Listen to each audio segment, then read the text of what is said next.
ঐশ্বর্য অপূর্ব মাধুর্য প্রকটিত এ লীলায়। মহাপ্রভু সেই জগন্নাথ দেবের ভক্তি শেখালেন। জগন্নাথ দেব কৃপা করে তিনি মূল অর্চা বিগ্রহ রূপে এই স্থানে প্রকটিত হয়ে দর্শন দান এবং মহাপ্রসাদ দানে কৃপা করছেন। আর মহাপ্রভু তাঁরই রথযাত্রাদি লীলাকে উপলক্ষ করে নিজ পরিবারগণকে নিয়ে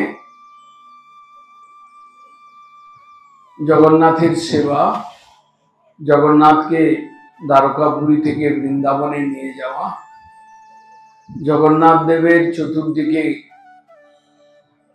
7 সম্প্রদায় নিয়ে কীর্তন করা, এসব লীলা প্রকাশ করলেন। যখন স্নান যাত্রা হয়ে গেল, যখন জগন্নাথ দেব অসুস্থ লীলা প্রকাশ করলেন, স্নানযাত্রা দর্শন করে খুব আনন্দ পেলেন। আবার পরের দিন থেকে যখন অনবসর কাল শুরু হলো, তখন খুব দুঃখ পেলেন।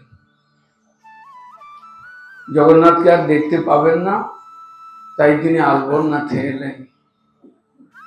যদ্যপি আলবরনাথ চতুর্ভুজ মূর্তিতে এখানে বিরাজমান, কিন্তু তিনি কৃষ্ণই।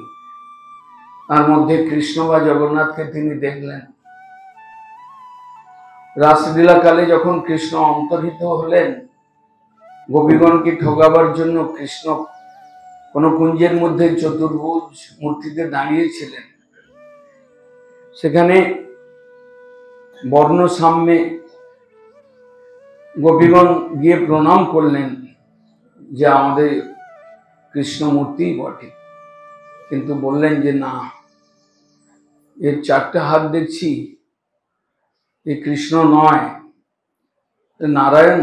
আচ্ছা ঠিক আছে, তুমি আমাদেরকে কৃপা করো যেন কৃষ্ণকে পেতে পারি, খুঁজে পেতে পারি, কৃষ্ণ যেন আবার আবির্ভূত হন আমাদের সামনে।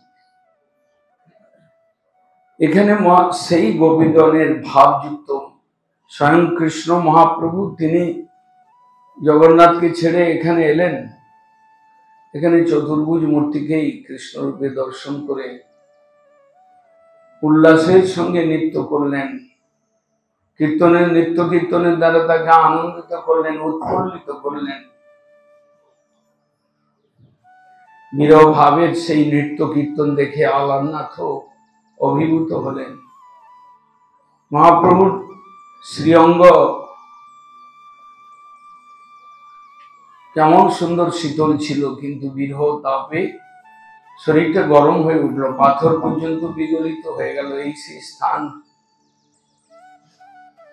কিন্তু আমাদের হৃদয় তো বিগলিত হচ্ছে না। রঘুনাথ দাস গোস্বামী মনশিক্ষার মধ্যে নরোত্তম দাস ঠাকুর বিরহ গীতি রচনা করে, ভক্তিবিনোদ ঠাকুর তিনিও কত ভাষার দ্বারা লিখলেন, করুণা না হইলে কাঁদিয়া কাঁদিয়া প্রাণ না রাখিব। কাঁদতে বললেন, নিজে কাঁদছেন, অর্থাৎ ভক্তদেরকে বলছেন এই ভাব তোমাদের আসুক। ঐশ্বর্য মাধুর্য তার আস্বাদনের জন্য পরাকাষ্ঠা ভাব প্রাপ্ত হতে হবে, বিপ্রলম্ব ভাব, বিরহ ভাব। বিরহ ভাবটা কলিযুগে বিরহ ভাবটাই প্রশস্ত, আমাদের আচার্যগণ মহাজনগণ বলছেন। আর আমাদের মধ্যে বিরহ ভাবটারই অভাব। বহু ভক্ত, বহু নিত্য সংকীর্তন, কিন্তু কোথাও যেন হৃদয়ের ভেতরের ভাবটা যেন হালকা হয়ে যাচ্ছে, সরে যাচ্ছে, কমে যাচ্ছে। বাহ্য ভক্তি রয়েছে, কিন্তু ভেতরের ভক্তিটা ভগবানের কৃপার স্মরণ, কৃপা না পাওয়ার জন্য ক্রন্দন, খেদ, আরতি, দন্য, এগুলো যেন সব সরে যাচ্ছে, পালিয়ে যাচ্ছে। যদি তাই হয়, সেই রকম দুর্ভাগ্যের উদয় আমাদের হয়, তাহলে এই সেই স্থান যেখানে প্রত্যেক বছর যদি আসি ভালো, যদি নাচানাচির পরেও যদি ধুলিতে প্রণাম করে সেই বিপ্রলম্ব ভাব, গৌরীয়নাথকে দর্শন করে, গোপী গোপীনাথকে দর্শন করে, আলবরনাথকে দর্শন করে যদি গোপনে একটু চোখের জল দিয়ে প্রার্থনা করতে পারি, ঠাকুর গৌরীয়নাথ আমাকে ভজন দাও, আমাকে কৃষ্ণ নামে রুচি দাও, আমাকে ভক্তি রস দিয়ে আমাকে আমার তপ্ত জীবনটাকে শীতল করো, এই প্রার্থনা যদি একটু একটু শিখে থাকি, হয়ে থাকে, তবে আমাদের জীবন সার্থক। সেই জন্য এই স্থানে আমরা আগমন করি। বাঞ্ছা করব।